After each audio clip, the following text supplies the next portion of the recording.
The Ahmed Kathrada Foundation is today holding its annual commemorative events of the 1960 Sharpeville Massacre. The foundation has acknowledged and paid respect to those who lost their lives when apartheid police opened fire on thousands of people protesting against the anti-black pass laws. 69 people killed and 180 others injured. Newzroom Afrika's Sekhotho joins us live from the Sharpeville Human Rights Precinct with more details. Katleho, walk us through what today's message has been.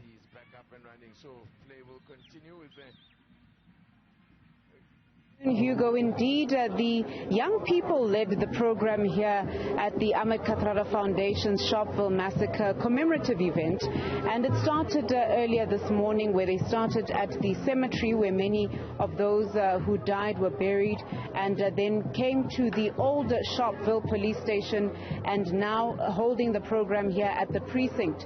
And the message by the Ahmed Kathrada Foundation has been very clear, and that the events of the 21st of March 1960 should never be forgotten. And I think that's why, as the Executive Director Nishan Bolton highlighted earlier, that their message today is driven mostly by the young people. And speaking about young people, I'd like to speak to some of the youth members of the foundation. I'll start with Samkelo here.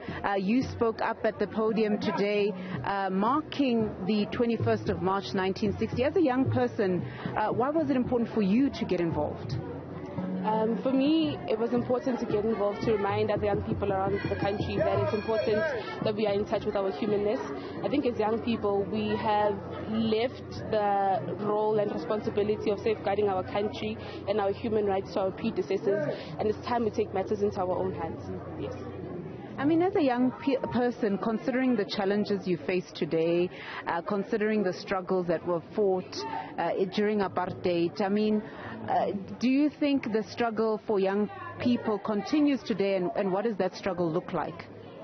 The struggle for young people definitely continues today, and the struggle of unemployment and making sure that we safeguard our privileges in this country still continues.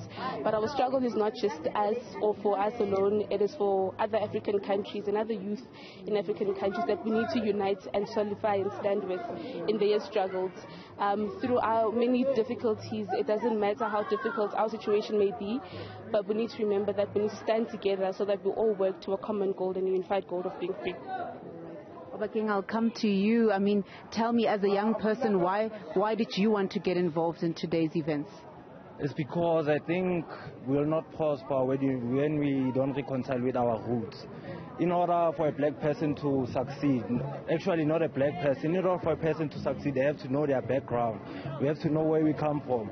So it's hard because most of our youth today, they are depending on drugs for a living. They are depending on things which take us back. But I thought myself as a youth member, no man, I have to take a stand. Yes, I have to be responsible for once and make a change. And King, I mean, I wouldn't, finish this interview by asking you, we are heading to elections, and as a young person, are you looking forward to voting, and what's your feelings around the political landscape? I'm looking forward to vote.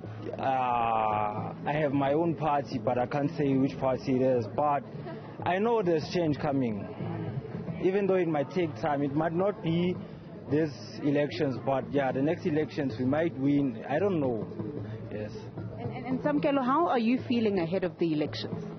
I'm looking forward to the elections. I'm hopeful that this year will definitely be a change tider. I do believe that as long as we stand together as South Africans, we will be able to get the results that we want, and we'll be able to get a government that safeguards our human rights and that makes sure that they take South Africa to great heights, and make sure that everything they do is for the beneficial of not just South Africans but the African continent at large as well.